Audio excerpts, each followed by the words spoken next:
Little. Okay, Oh, there it is. there it goes. Okay, perfect. You guys are Yeah. good. Okay. All right. And it's currently in progress. Okay. So, Paget, recording is currently in progress. How are you today? I'm doing really well. How are you, Joe? I am doing wonderfully. I'm very excited to ask you some questions about Birdgirl and, see what you have to say. Pick your mind a little bit. Do it. Uh, Go. Action. All right, action. So first off, I want to know, it's like riding a bike, kind of, when you come back to something that you've done before and haven't done in a while. So I'm curious about, what similarities there were when you came back to the character that you felt like were so simple for you, and then just kind of crack back into your mind, like, oh, that's my character. That's who she is. It's that easy for you. Um, it, well, this is the second season. So it was jumping back in season 1 of Birdgirl. That we did, I bet you know better than I do, when Harvey Birdman was like Yes. Yeah. 9 or I 9 think I years do ago. know. I probably do. Oh, I think it was longer than Was that. it 11? I don't remember the exact It date, was a but long time ago, but yeah. it did definitely. First of all, it was really exciting when Eric said, "Hey, we're going to do Birdgirl as its own show," and I said, "Oh, please let me audition for it." And he said, "Are what's wrong with you? You are Birdgirl. You don't have to audition for it. You're going to be doing it." And it's I just binge watched 5, so I feel like I'm losing my mind because the show is crazy. But it was coming back and doing it years later. Judy and Birdgirl are both, and thank God I satisfied their desires. The complete neurotic me.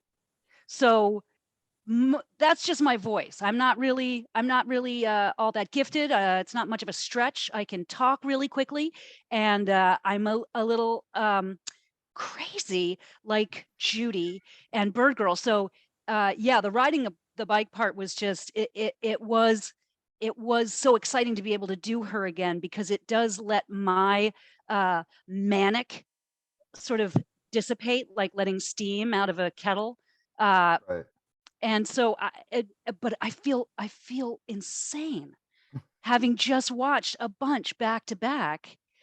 uh it's a crazy show. Yeah, It's it is. bizarre. It is. So my question then for you next is how crazy are you? You mentioned three three or four, and that's just a joke. You mentioned 3 or 4 times that you're insane during that No, i answer. feel i feel crazy because I watched. I guess the lesson here is never binge watch yourself in any way, even if it's just your voice. I feel like I right now am Judy because I've been watching Judy all morning. Birdgirl just kind of got it together a little bit more. Judy's nuts. So I personally don't think I'm crazy, but I am able to, I guess, being able to be Judy and Birdgirl, I get to be crazy because they write them crazy, but I'm bringing something to it, I guess, since we're doing season 2. And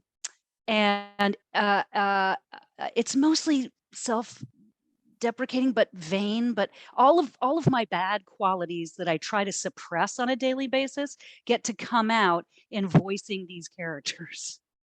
Right. Now, before you came back to voice these characters, um, obviously this would be prior to season 1.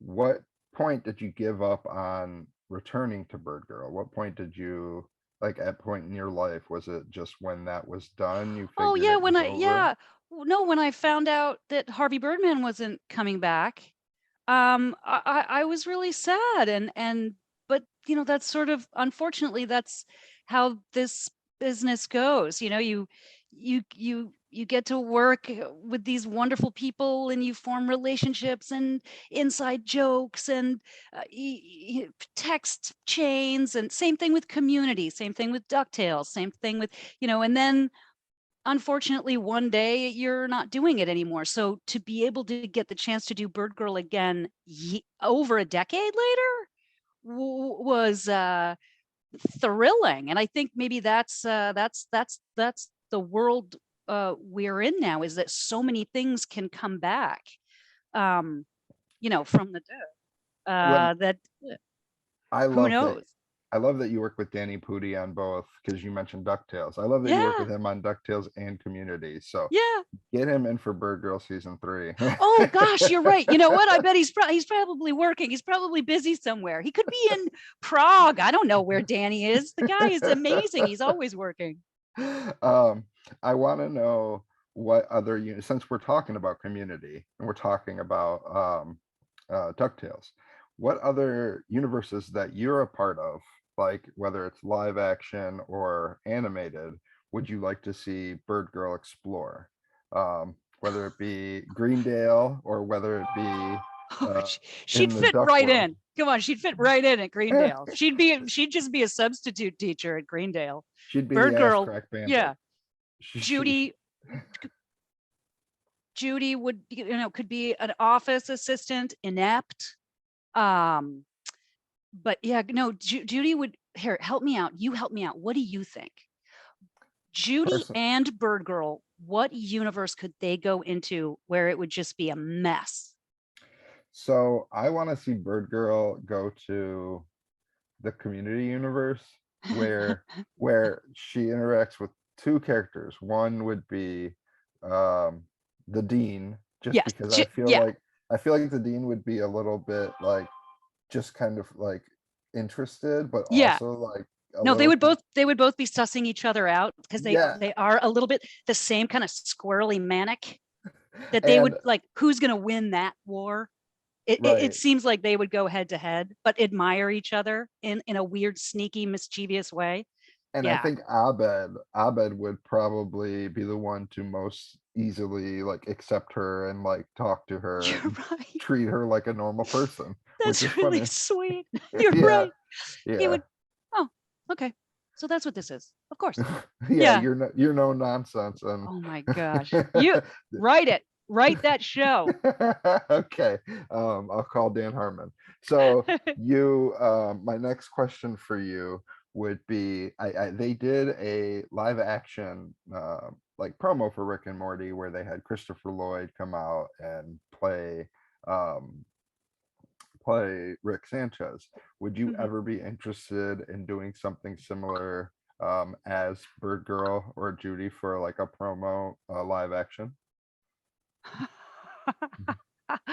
I mean, I would, if someone did a really good job making the Birdgirl suit. I was gonna say I'd want to cinch it in a little bit. Yeah, I could wear Judy's asexual shoes and a gray suit, and a red wig. And then for Birdgirl, yeah, I just want a really good suit maker. But sure, I would do it. I mean, I have the voice. That's true. That's true. That would be awesome though. As long as you have a great prosthetics people, like you said, a great prosthetics Exactly. team, then it would be really cool. Now, your journey between, the last 10 years, sorry, I turned my sound on today because my doctor's calling. And now Oh, do you want to talk to your doctor? Just no, mute it. no, Are you okay? I'm perfectly fine. Okay. Yeah, I'm fine.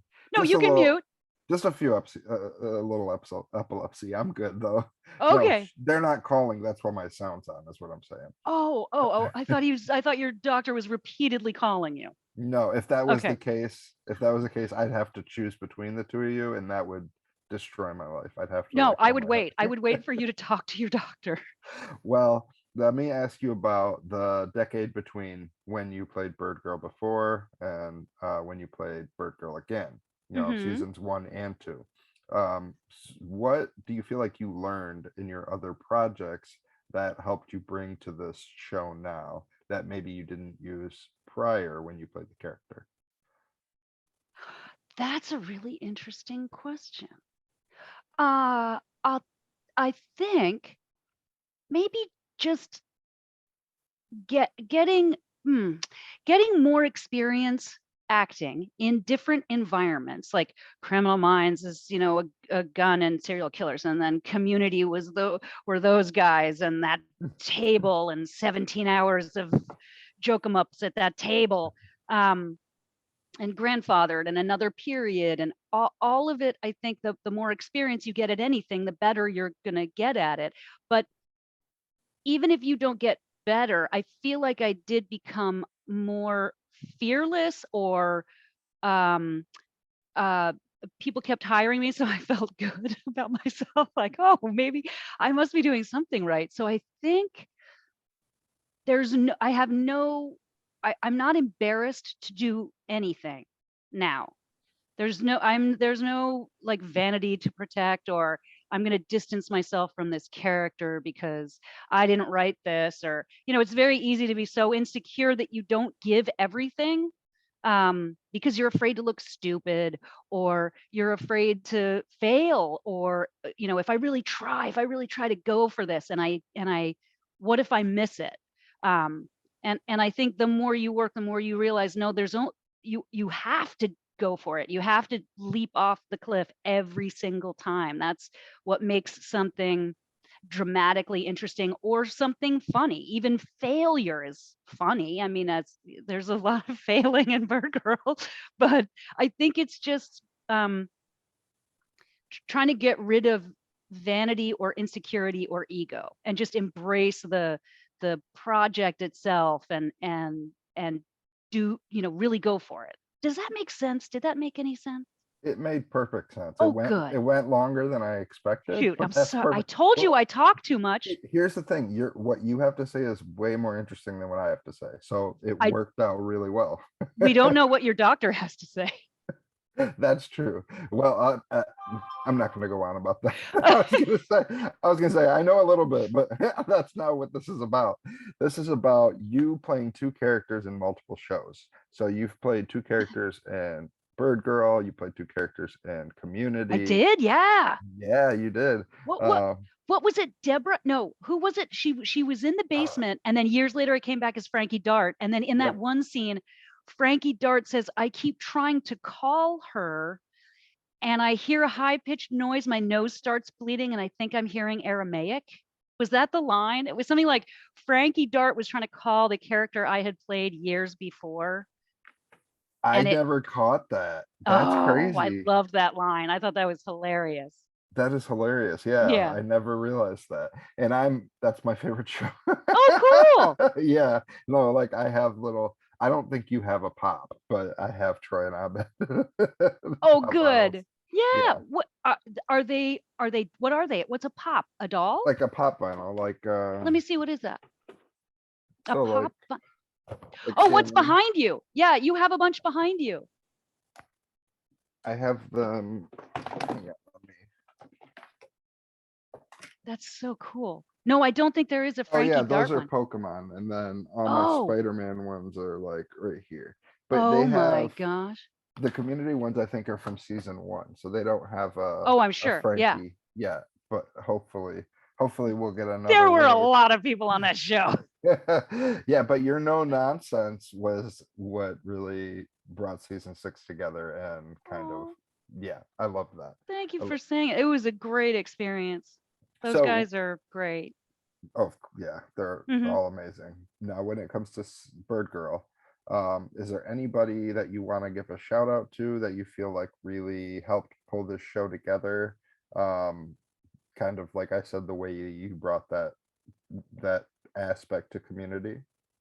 Oh, well, I mean, the creators of the show, Christina Miller and Eric Richter and Michael Uline, they were the ones who years later, pushed for, hey, let's do a Birdgirl series, and they got it done. And then suddenly the pandemic hit, and we had to figure out how to do it on Zoom, and we couldn't do as many episodes, and it was, how do we record? And they just never gave up. They just kept saying, are we going to get a season 2? Can we get a season 2? They really pushed for it. And all I can do is give them a shout out and tell them how much I admire them and appreciate them, and always be available to record whatever they want. Vanthan, we're on for 15 minutes, right? Is that all? Yeah, I've got her next one up, but what was that it, Joe, or did you? I'm gonna go ahead and wrap right now. Okay. If that's okay. Perfect. Go ahead. All right. I almost called you Frankie. Paget. I don't mind. Thank you. I'm so excited to talk to you. Thank you so much for having me. And thank you for loving Community too. That's so cool. Of course. Is there any last things that you would like to plug for your future or anything? Oh, I have to tell you. Yes, wait. I have to tell you the season finale, which is episode 6 of Birdgirl, is Sunday night, July 17th, 11:30 p.m. on Adult Swim. And then the next day it will be on HBO Max. I'll be watching it. I'm gonna finish episode 5 when I get the chance. And then Sunday night will be the last episode of this season, and hopefully we get another season. Thank you, Joe. Of course. Thank you so much, and make sure you stay safe and You stay too. Frankie. All right, Vanthan, I'm gonna go Thank you, ahead and hop guys. out. Appreciate you. it. Thanks.